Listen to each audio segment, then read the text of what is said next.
Welcome back, you whiskey-loving legends, to another episode of Was It Worth It Whiskey. And today we have one of my all-time favourite sherry bombs. We have the GlenDronach 18-year-old Allardice, named after the founder, James Allardice. So this whiskey, it's 46 ABV. It's been matured, not aged, in Spanish sherry Arozo casks. It is non-chill filtered and it has no added colouring. Why do I know it? Because it says it here on the tube. Anyway, like I pointed out, this is one of my favourite whiskies. But when I first tried GlenDronach 18-year-old, was well before I developed this love affair for whiskey.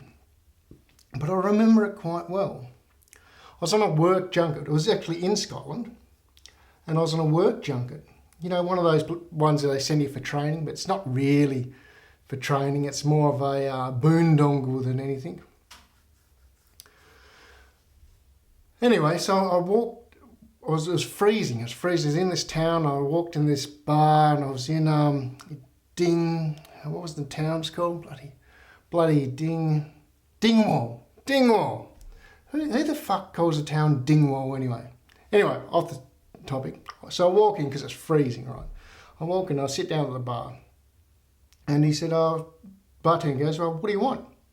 And I said, listen, I want something to warm me up and something that tastes nice. Anyway, nice fella. He poured me one of these GlenDronach 18-year-olds. And so I sat down and it was right, it was bloody beautiful. Sat there and I sipped. And I noticed this, after a while I noticed this guy outside, homeless looking guy, old guy. And he's fishing in a puddle.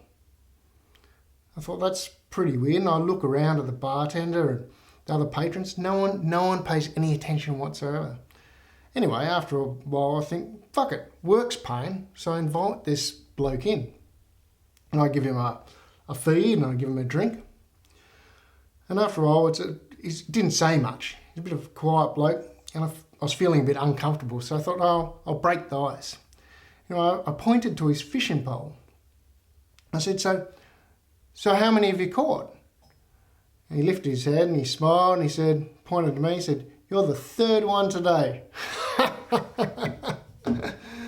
And that's how I met GlenDronach Allardice.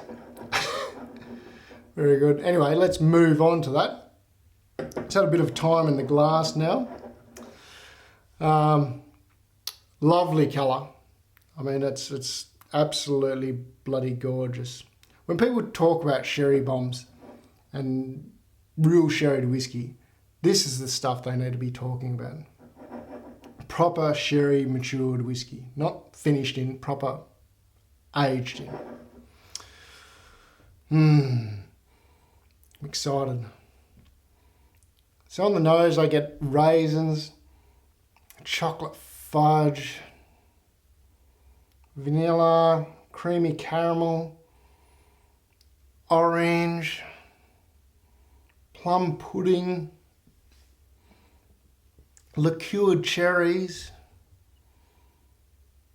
You can get so much out of the nose of this. It is incredible. Figs, even cotton candy. It's amazing. What a nose.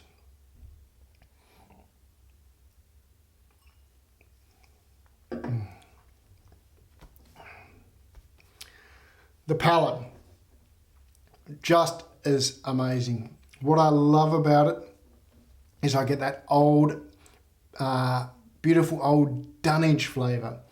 You know it if you've had it. It's crossed between it's like the old. It's like how can I put it? It's like mould on cheese. It's where you know that those casks have been held in this damp dunnage and they've sat there unmoved for years and years developing this dunnage flavour, which is this leathery, mouldy goodness.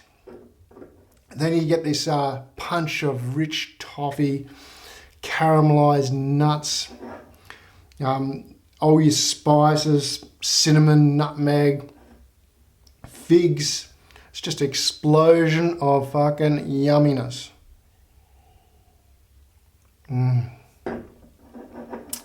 It is gold.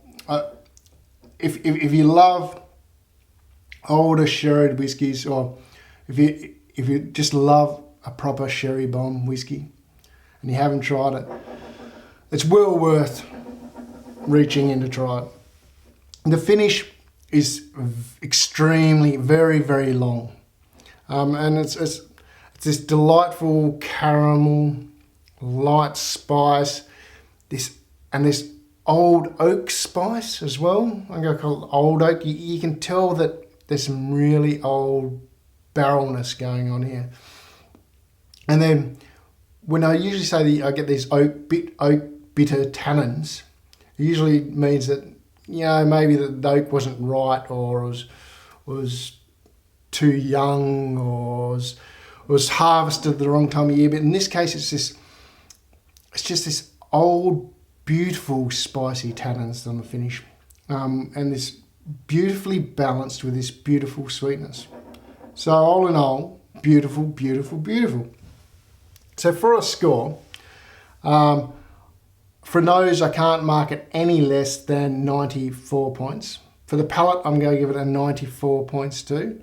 And for the finish, I'm going to give it a 92 points, giving it a total score of 93 points. Now, that's a pretty bloody good score.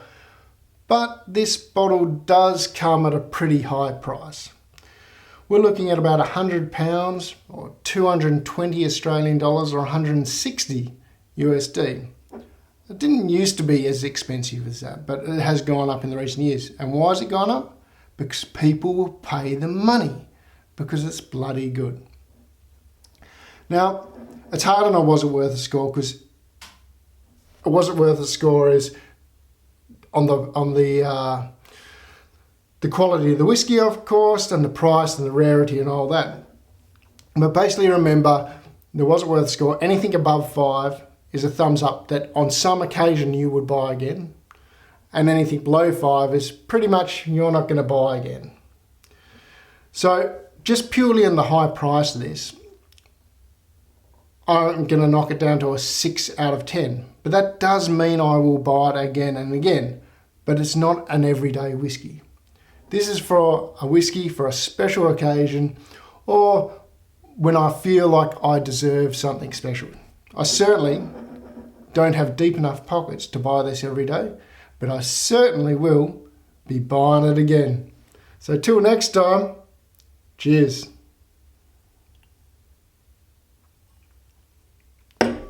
Fuck, that's good.